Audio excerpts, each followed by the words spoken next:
بسم الله الرحمن الرحيم، والصلاة والسلام على أشرف المرسلين سيدنا محمد وعلى آله وأصحابه أجمعين. اللهم صل وسلم وبارك عليه. أخباركم إيه؟ يا رب تكونوا بخير وبصحة وبسعادة دايما إن شاء الله. معلش بتأخر عليكم في الفيديوهات، بس يعني إيه، اعذروني. إن شاء الله برتب لكم حاجات كتيرة أوي إن شاء الله بإذن الله في القناة بإذن الله، وهعملها لكم بإذن الله. بس احنا إيه، دايما احنا قلنا ترتيب، احنا في سلسلة آه كل جهاز العروسة. أول حاجة بدأنا بالرفايع، بعد كده إيه، عملت لكم فيديوهين أو 3 منهم، وبعد كده هنبدأ دلوقتي أهو حاليا هنبدأ في الإزاز.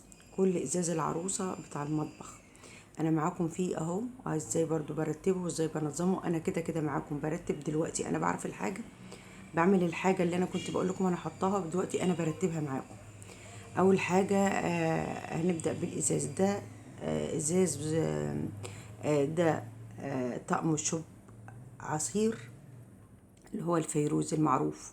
ماركته برضو يا جماعه، انا هقول لكم برضو الماركات اللي هي موجوده معايا، اللي هي البشاباتشي والموناركو والبلانك ماكسي، كل الحاجات دي ايه اللي انا هوريها لكم. طبعا انا هرتبها معاكم في البوكس ده. زي ما بقول لكم انا عندي بوكسات او عندي كراتين او ايا كان، عندي اي حاجه هترتبوا فيها حاجزكم اللي انتوا ايه بتجيبوها.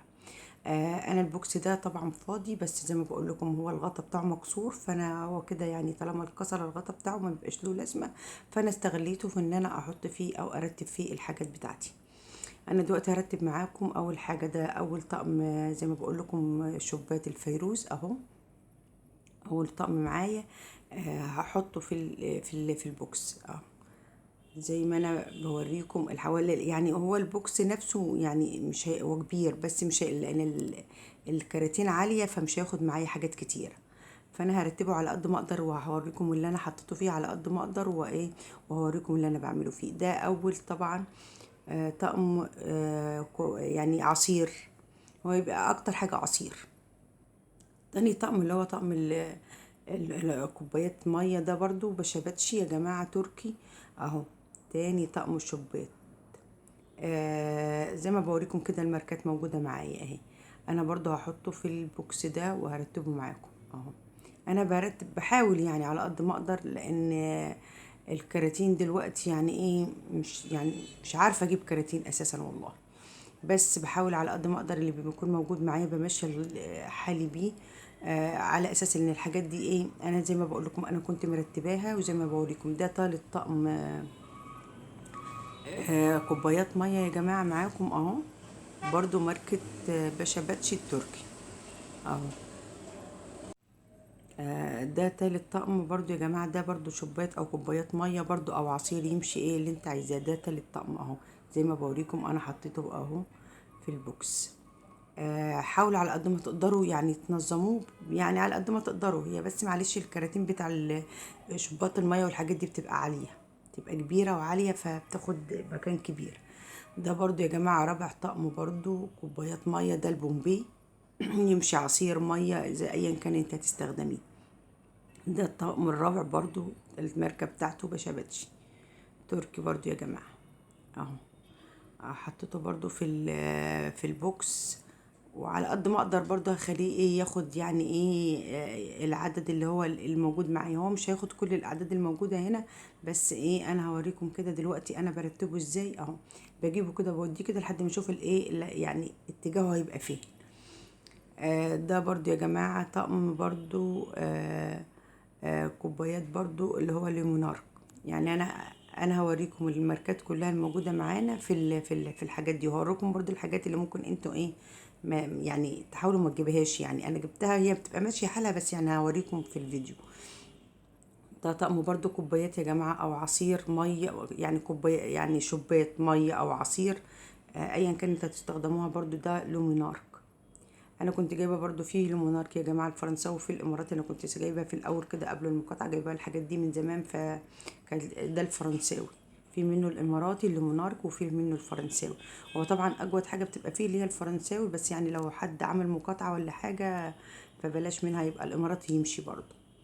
كل اسعار الحاجات دي يا جماعه في الفيديوهات اللي عدت قبل كده هتلاقوا كل الاسعار وكل اللي عايز يعرف سعر اي حاجه هيلاقيها ان شاء الله في الفيديوهات الاولانيه اللي انا كنت ايه بعملها لكم. ارجعوا للفيديوهات تعرفوا اسعار الحاجات. انا كده بوريكم الاعداد. ده كده يا جماعه سادس طقم كوبايات ميه ويمشي ميه، عصير، اي حاجه اللي انتوا ايه تستخدموها. زي ما بوريكم كده اهو. شوف البوكس يا جماعه ما خدش حاجات كتير، يعني البوكس ما خدش حاجات كتير، هو خد يا دوبك الحاجات اللي انا وريتها لكم دي. فعشان كده انا ايه يعني رتبت فيه على قد ما اقدر يعني. ده بقى اللي هو الايه، ده يمشي لاتيه برضو ممكن يا جماعه، عصير، بس يعني بيتي يعني الحاجات دي. سيتي جلاس يا جماعه دايما قدموها يعني حتى لو كده او زي ما انا بوريكم. الحاجات المصري بتبقى فيه جزء كده قاسم الحته اللي تحت دي، فبيبقى باين قوي.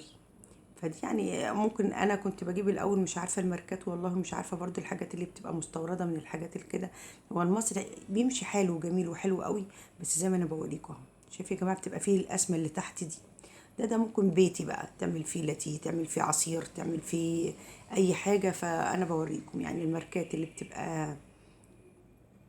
دايما بتبقى مقسومه من تحت دي بلاش تجيبوا منها للعرايس لو انتوا بتجهزوا. هو ممكن يمشي بيتي، لكن يتقدم فيه لاي ضيف او اي حاجه بتبقى مش حلوه قوي. منظر القسمه اللي تحت دي بتبقى مش كويسه. ده السيتي جلاس يمشي، بس يمشي ايه زي ما بقول لكم ايه، بيتي. يعني بلاش نقدم فيه لاي ضيف او اي حاجه. ده برضو زي ما بقول لكم اهو معانا حطيته. ده زي ما ممكن تعصير لاتيه، اي حاجه اللي انتوا ايه بتعملوها. معلش الحاجات مطربه شويه، بس انا ايه حاولت ان انا ايه اظبطها معاكم كده في البوكس على قد ما اقدر اهو. البوكس ما خدش مني غير شويه اللي هم الايه الاطقم دي. يعني البوكس كده، انا بقى البوكس ده يا جماعه ملوش ايه غطا. ممكن زي ما تقولوا هتقولوا لي عالي كده شويه، انا بقى جايباه عندي ضلفة كده في المطبخ، ليها زاوية فبحطه فيها. فيعني ايه هياخدهم ان شاء الله. ده يا جماعة طقم كوبايات، بس ده كوبايات شاي او مجات شاي يا جماعة. ده مجات شاي اليومونارك برضو. انا مش عارفة افتحها، بس انا موريها لكم قبل كده برضو في الفيديوهات. اهو شكله ده، الشكل ده نفس الشكل برضو بتاع كوباية العصير او كوباية المية اللي انا وريتها لكم دلوقتي. وجايبة برضو منه كوبايات صغيرة، فكان عاجبني الشكل قوي. فتلاقوني يعني معظم يعني حتى العصير الصغيرة او الشاي برضو الصغيرة دي مجات اهي. انا كان عاجبني الشكل فجبت منه 12. يعني انت يعجبك شكل على اساس يبقى عندك عدد كتير هاتي منه 12. يعني لازم شكل او شكلين تجيبي منهم 12 ايه، 12 مج. زي ما قلت لكم برضو في الفيديوهات الاولانيه ممكن تكون عندك عدد ضيوف اكتر، فمش معقول هتنوعي لهم كل نفس برضو الماركه اهي ونفس الشكل ونفس الديزاين بالظبط، يعني نفس الشكل. وفي منه برضو يا جماعه انا جايباه منه اللي هو الايه كوبايه اللي هي بتاعه العصير، تمشي عصير صغيره، هوريها لكم برضو في الفيديوهات اللي جايه. ده برضو طقم كوبايات برضو.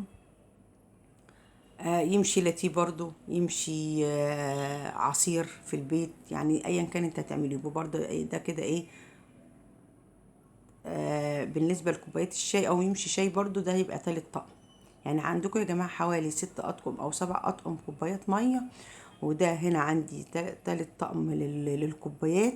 معلش انا اللي طلع معايا كده دلوقتي هتلاقيني برضو جايبه لكم الماركات وجايبه لكم الاعداد بتاع الكوبايات برضو. ده يا جماعه فناجين شاي. دي فناجين شاي انا كنت جايباهم برضو في البدايه خالص هتلاقوها في الفيديوهات الاولانيه خالص.